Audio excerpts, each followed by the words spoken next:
Merci d'avoir cliqué sur la vidéo. Si mon travail te plaît, n'hésite pas à liker, partager et à t'abonner bien sûr. Et pour le reste, j'espère que la vidéo te plaira. A plus. Bonjour à toutes et à tous, c'est Steli68, j'espère que vous allez bien les amis. Aujourd'hui du coup, semaine spéciale Survival Horror, car nous allons arriver dans la dernière ligne droite avant Halloween. Je me suis dit que ce serait bien de vous proposer des jeux à orientation horreur. Et là je vais faire, je dis pas une première, mais quelque chose que je ne pratique pas souvent, j'espère que ça vous plaira. Ce sera le retour sur une saga de jeux vidéo que j'ai adoré, qui a fait les belles heures de la génération PS3 360, mais surtout PC bien entendu. Je vous parle de la saga Fear du studio Monolith Productions. Je vais vous parler en long et en large de l'évolution de la saga, du premier épisode jusqu'au dernier épisode, le numéro 3, tout en vous parlant bien entendu des DLC qui sont sortis des jeux. Et j'espère que ça vous plaira. Ça fait sens justement avec l'arrivée du 31 octobre et du 1er novembre pour Halloween. Donc je me suis dit que c'était le moment opportun et durant toute la semaine, vous n'aurez que des jeux à consonance Survival Horror. J'espère que le principe vous plaît et que la vidéo surtout vous plaira. N'hésitez pas à liker, partager et surtout abonnez-vous. Et donc c'est parti maintenant pour parler de Fear.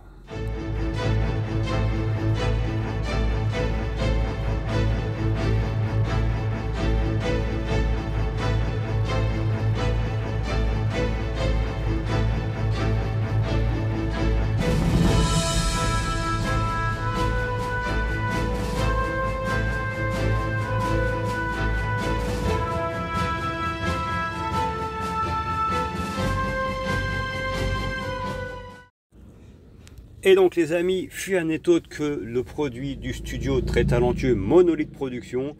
Et à l'époque, bon, c'est déjà un studio expérimenté qui avait fait main de jeux, hein, notamment un Alien vs Predator 2 qui avait été porté par leurs soins. C'est juste un exemple que je vous donne, mais d'autres titres.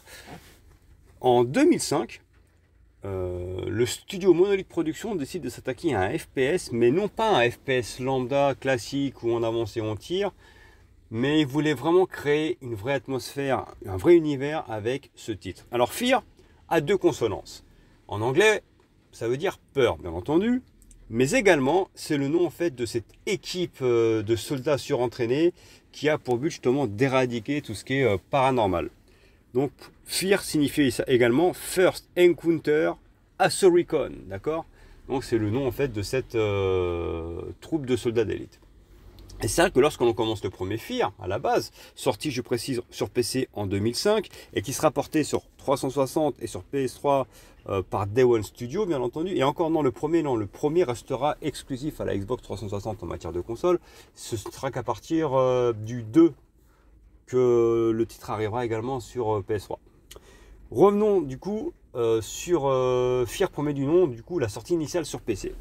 Monolith Productions a mis tout de suite tout le monde d'accord en créant un jeu pour l'époque. Donc là vous allez voir les vidéos pendant que je vous parle, un jeu qui était extrêmement impressionnant techniquement parlant. Donc aujourd'hui on regarde, on fait ouais, bof. Non, je peux vous dire qu'à l'époque le fait d'avoir, écoutez bien ce que je vais vous dire, hein, une intelligence artificielle aussi poussée, ouais, vous avez entendu ce que je vous dis? Parce qu'aujourd'hui en 2024 on a encore des IA complètement pourris. Pour l'époque c'était une innovation, et encore aujourd'hui je pense que Fear ne ferait pas tâche par rapport au jeu actuel, avec une IA vraiment poussée, intelligente, qui vous pousse à sortir de votre abri en essayant de vous contourner, en essayant de jouer en équipe pour essayer justement de vous avoir. Et je trouvais que c'était très impressionnant. Et même sur 360, ils ont brillamment réussi à nous mettre cette IA retorse, d'accord? De plus, pour l'époque, il y avait quand même des dégâts qui étaient relativement assez impressionnant, c'est-à-dire qu'on pouvait tirer sur des vitres, elles explosaient, on pouvait tirer sur des meubles, en fait, ils explosaient, on avait les impacts de balles. Aujourd'hui, ça paraît banal, mais situez-vous dans le contexte de l'époque, en fait. Les moteurs physiques n'étaient pas poussés comme maintenant, et ils avaient réussi à faire en sorte que le titre soit plutôt réaliste sur ce point-là, et surtout scénaristiquement. Monolith Productions est un studio que j'adore, qui fait peu de jeux, mais à chaque fois, c'est toujours une régalade. Car ils mettent un point d'honneur à écrire un scénario intéressant, à créer un vrai univers et tout simplement à nous immerger dans leur jeu. Donc quand Fear est sorti, à la base, on manie un avatar qui s'appelle Pointman, d'accord? Et cet avatar a uniquement pour but d'arrêter un terroriste qui se nomme Paxton Fettel. Donc le pitch de base, on se dit, ça va être un FPS lambda, un scénario qui tient sur un timbre-poste. Voilà, on a un troupe de soldats, il faut rester Paxton Fatal. Sauf que, là où Monolith a réussi brillamment à instaurer cet univers et à nous mettre sa patte, c'est que, au-delà que le jeu soit un simple FPS, scénaristiquement, il est très très intéressant et brillamment écrit. Parce que dans Fear, il y a de gros moments de stress. Voilà, c'est ça que je voulais dire. Il y a de gros moments de stress parce que le titre est également à connotation horrifique. On a un personnage qui s'appelle Alma, vêtu de rouge, qui fait penser bien sûr au folklore japonais avec les titres comme The Ring ou comme The Grudge. Cette apparition un peu fantomatique de cette fille nous fait littéralement froid dans le dos. On la voit très peu, mais ces apparitions à chaque fois on se met en stress. Je me rappellerai toujours quand j'ai fini le jeu sur 360. Je la voyais arriver, je dis pas que j'achetais la manette, mais j'avançais plus et je savais pas quoi faire. En fait, ces apparitions mettaient du stress. Donc ce titre FPS était à la fois un survival horror dans ce qu'il voulait en fait retranscrire, dans la peur qu'il voulait retranscrire, le stress qu'il voulait retranscrire. C'était excellent. Et de plus, scénaristiquement, le jeu est bien plus poussé que ce qu'on pourrait penser, parce que justement, ce Point Man aura une importance capitale tout au long de la saga, ainsi que ce Paxton Fatal. Je vais faire exprès justement de ne pas vous spoil, hein, parce qu'il faut que vous fassiez cette saga, d'ailleurs trouvable pas cher du tout, mettant sur Microsoft Store.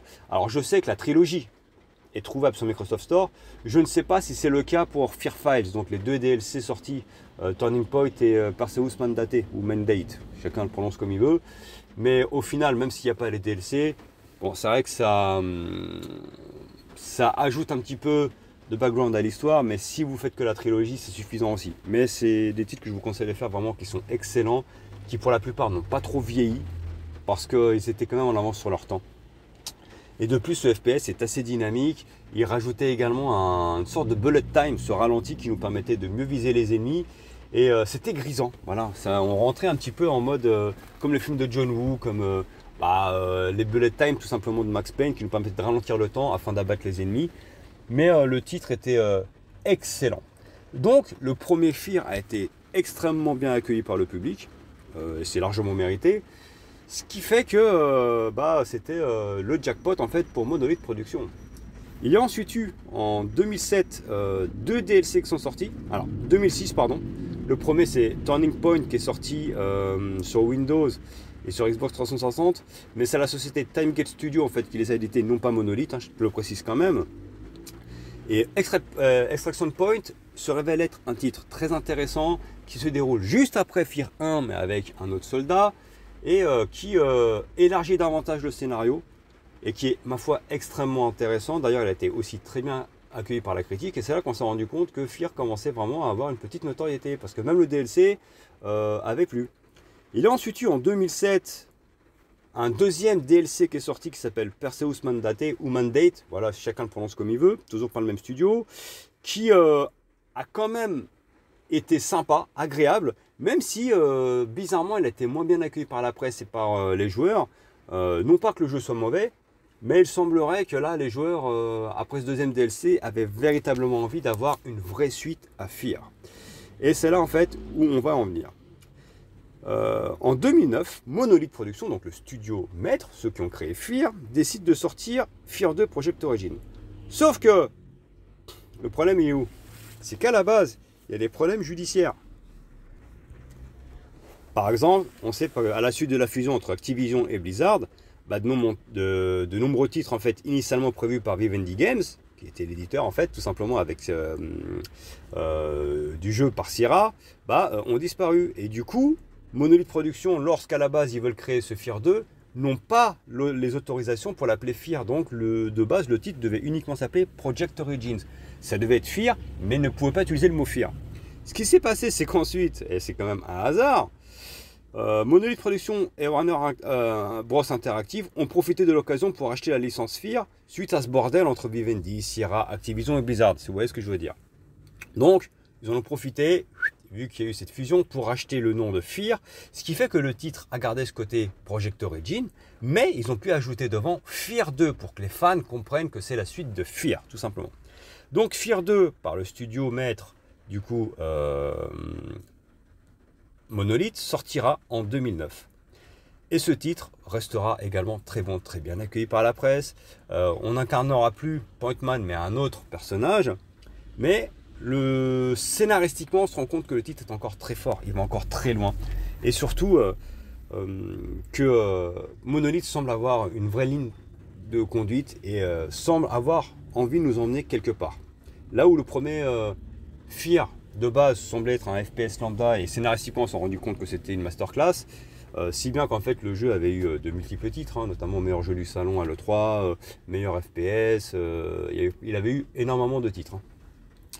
Et il a été salué par la critique. Donc ce Fear 2 était attendu au tournant. Et ils ont réussi à faire tout mieux que le premier sur le plan technique. Déjà ils ont pris plus d'expérience, ils maîtrisent mieux le moteur graphique, donc techniquement parlant le jeu est magnifique. Scénaristiquement, il continue à avoir cette consonance horreur, mais à la fois à garder ce côté FPS, il y a un très bon équilibrage. Et techniquement parlant, ce personnage d'Alma est toujours aussi flippant. Et ses apparitions, en fait, nous font froid dans le dos. Donc au final, Fear 2 se révèle être encore une masterclass, sortie pour le coup sur PC, Xbox 360 et PS3. Mais Monolith a arrêté son histoire avec cet épisode, même s'il y a eu un DLC qui est sorti en 2009 qui se rappellera Fear Reborn, Fear 2 Reborn bien sûr, mais disons que c'était la fin de travail de Monolith. Mais bon, étant donné que c'est une série qui plaît, qui a quand même tendance à avoir du succès, il décide tout simplement en 2011 de sortir un Fear 3, mais qui ne sera pas fait par Monolith, mais par Day One Studio. Day One Studio qui avait édité Turning Point, je le précise quand même, donc ils avaient quand même de l'expérience sur la saga Fear. Ce Fear 3 sera le firmament de la saga. Alors, c'est bizarre parce que, bien que le jeu ait été quand même bien accueilli, il aura quand même déçu les fans, déçu la presse, peut-être parce que les gens, en se disant, bon, c'est bon, le troisième épisode, on sait déjà ce qui se passe. Disons que c'est un peu l'épisode qui a marqué la fin de la saga, alors que potentiellement c'est un très bon titre. Il était fun à jouer, il était très intéressant, et surtout, je pense que Monolith, s'il n'y a pas eu d'autres jeux aussi, je pense qu'ils ne sont pas occupés de la presse ou de la vie des joueurs. Ils se sont dit, en fait, on a bouclé l'histoire, on a raconté ce qu'on avait à raconter. Enfin, Monolith. Je pense que la saga Fear avait quelque chose à raconter, parce que je vous répète que c'est pas Monolith qui a fait le troisième. Et ils se sont dit, pourquoi faire un quatrième épisode pour se casser la gueule? Donc, je trouve que c'est regrettable, mais à la fois, je comprends. Mais c'est pour ça que cette saga est chère à mon cœur, parce que Fear 3, figurez-vous, qui était très très beau graphiquement, en fait, il a un step-up de malade, c'était magnifique, il était jouable en coop.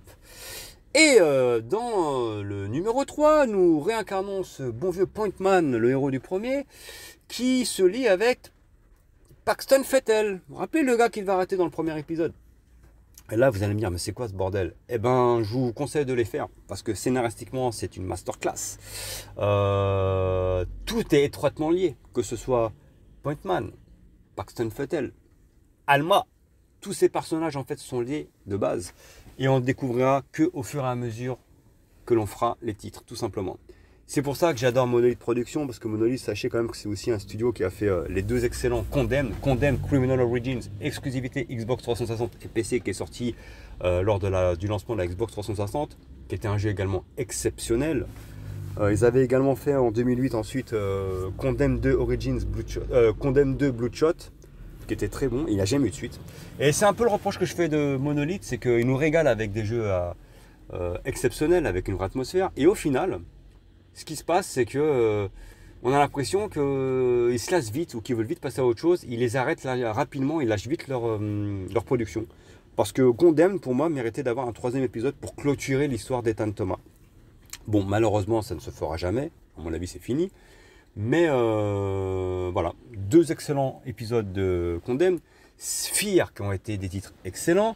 Et sachez, pour la petite anecdote, pour ceux qui ne savent pas, Monolith Productions sont le studio justement qui ont fait également les deux excellents L'Ombre du Mordor et surtout L'Ombre de la Guerre, dont j'avais fait une vidéo il y a quelques années qui a bien marché d'ailleurs, je vous en remercie, et qui a donné envie à Emmanuel justement de se le faire. Et L'Ombre de la Guerre est un titre absolument remarquable. Donc voilà, donc Monolith est un studio pour moi très intéressant, qui sait ce qu'il veut faire, qui est extrêmement doué dans l'écriture d'un scénario, dans l'instauration en fait d'une atmosphère, dans le fait de nous plonger corps et âme en fait dans leurs titres. Et je voulais vous parler de Fear parce que pour moi c'est une saga absolument magistrale, exceptionnelle. Et quoi de mieux que de vous en parler là pour la semaine d'Halloween. J'espère que ça vous a plu les amis. Likez, partagez et abonnez-vous. Ciao ciao.